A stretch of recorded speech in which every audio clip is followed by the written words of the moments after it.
kabalo mo sa hinundan jud nganong dili gid maimbitahan tong mga sundalo atong 18 ka sundalo o katong mga trabahante ni Saldico nga mo'y nagahakot ga-deliver sa mga malita, no, tungod kay involved ang mga ubang senador.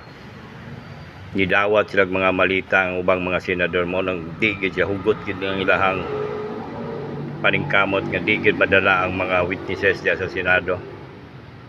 Mao na siya usagin sa hinundan karon nga gubot na gyud, gigubot gyud nila ang Senado para walay investigasyon nga mahimo, pero wa man sila kapugong.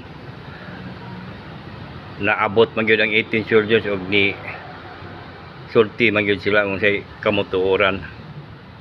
So mag-atang lang tayo ang say sunod nga mahitabo.